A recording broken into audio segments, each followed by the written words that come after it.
So after week 2, let's take a look at all the results coming out from the EU region. After KB was up 4-2, they still managed to lose to Utopia, who managed to win 3 Himmelsdorf rounds in a row.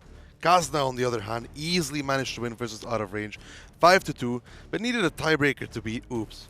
The boys from Gohard, who finally stepped it up in week 2, stomped both Legend and the Wild Bunch, who you might remember won over Kazna last week. Team Swift finally managed to pick up their first victory by outmatching Legend in a 5-0 victory. The biggest upset though was Ragequit, who managed to beat Out of Range in the tiebreaker on Ghostan, which was the second tiebreaker loss for Out of Range. But Ding, on the other hand, had no issues cleaning up both Rusty Roster and Knackerbird.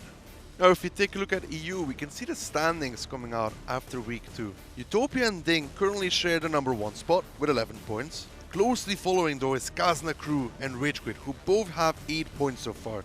From spots 5 to 10, we find teams like Oops, Gohard and Swift, with the difference between spot number 5 and spot number 10 only being 4 points. Closing out the league currently are Rusty Roster with 2 points and Legend, who yet so far didn't manage to pick up a single victory. Let's take a look at the results from week 2 from the CIS region. No surprise that Navi managed to pick up 2 victories versus Next Please and Nashorn with respectively 5-1 and 5-3 scorelines. Hellraisers, on the other hand, needed a tiebreaker to close out the match versus NSS and only managed to beat Brainstorm 5-3. The biggest upset has to be Carpe Diem, losing 5-3 to Tornado Rocks, but they still managed to pick up the win versus WePlay 5-1. Brainstorm, on the other hand, needed a tiebreaker to take the win over NS, but went down to Hellraisers 5-3. And then WePlay finally managed to pick up an easy win versus Arcade eSports, but got taken down 5-1 by Carpe Diem. Now we can see how this left us in the standings after week 2 in the CIS region. No real surprises, as the top 3 is currently made out of Hellraisers, NSS and Natus Vincere in that respective order, with only 1 point between NSS and Navi. Closely following to this are Brainstorm and Impact Gaming with both 8 points.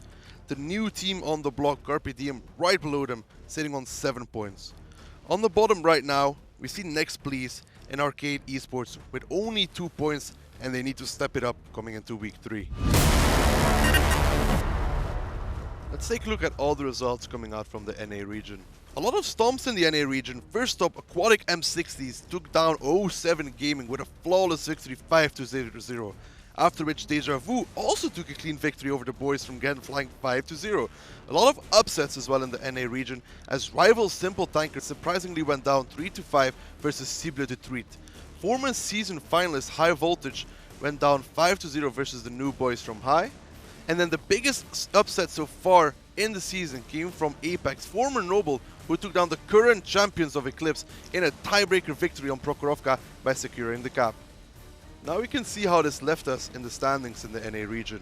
No surprises, as APAC and Eclipse take the first 2 slots with 8 and 7 points respectively. From 3 to 9, we have teams such as Aquatic M60s and 07 with only 4 points between place 3 and 9.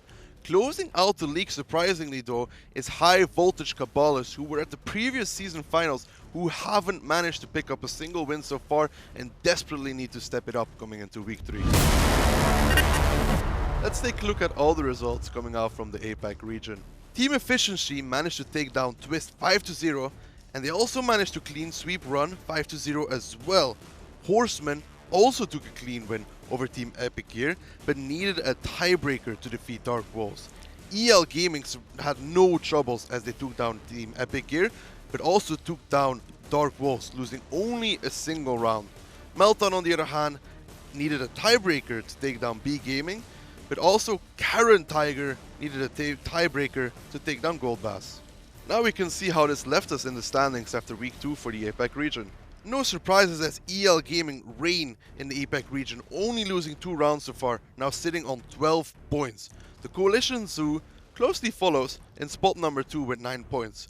The middle of the league is close to each other, as between spot 3 and 8 there's only 2 points difference. On the bottom, surprisingly, we see Twist and Gold Bass, who only have managed to pick up a single point so far and need to step it up coming into week 3.